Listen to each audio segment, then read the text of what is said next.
জর্জরিত হয়ে গেছেন, প্রচুর আর্থিক ঋণ, ব্যাংকের ঋণ থেকে শুরু করে বিভিন্ন প্রপার্টি কিনেছেন, ঋণের জাল থেকে বেরোতে পারছেন না, আর্থিক জালের মধ্যে জড়িয়ে পড়েছেন, কোনোভাবে সলভ আউট করতে পারছেন না, কি করে এখান থেকে মুক্তি লাভ করবেন।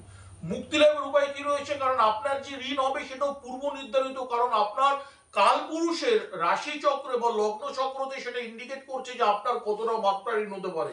তো সুতরাং যদি ঋণ থেকে থাকে, ঋণ যোগ যদি আপনার থেকে থাকে, ঋণ অনেক প্রকার হয়, লাল কিতাব নিয়ম অনুসারে মাতৃ ঋণ, পিতৃ ঋণ, স্ত্রী ঋণ, ব্রাহ্মণ ঋণ, পুরোহিত ঋণ, বৃক্ষ ঋণ এবং তার সঙ্গে ভয়ঙ্কর ঋণ, সবচেয়ে ঋণ সেটা হচ্ছে দৈব ঋণ।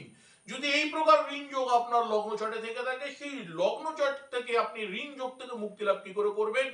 ঋণ যোগের থেকে মুক্তি লাভের উপায় সবচেয়ে শ্রেয় হচ্ছে সন্ধ্যেবেলায় জল সংখ্যের যে জল, সেই জল সংখ্যের জলের মধ্যে সামান্য কর্পূর এবং সাদা চন্দন একসঙ্গে মিশিয়ে প্রত্যেক কটি চৌখাটেতে দিন এবং ঘরের বিছানাতে ছেটাবেন, এবং রাত্রিবেলায় শোয়ার সময় ঘরের বিছানার তোষকের নিচে 8টা গোটা তেজপাতা, 8টা গোটা লবঙ্গ, 8টা গোটা দারচিনি এবং 21টা টাকা রেখে শোবেন।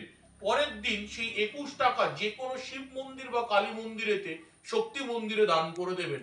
এটা আপনাকে করতে হবে টোটাল 12টা শনিবার। 12টা শনিবার আপনি যদি করতে পারেন, আপনার যত প্রকারের ঋণ থাকুক না কেন, ঋণ যোগ থাকুক না কেন, সেই ঋণের থেকে আপনি 100 নয় 10,000% মুক্তি লাভ করবেন। এটা সৌভাগ্য চক্র চ্যানেলে বিশেষভাবে দেওয়া গ্যারেন্টি। ভালো থাকুন, আনন্দ থাকুন। চ্যানেলটিকে লাইক করবেন, সাবস্ক্রাইব করবেন, ফলো করবেন, শেয়ার করবেন। ধন্যবাদ, নমস্কার।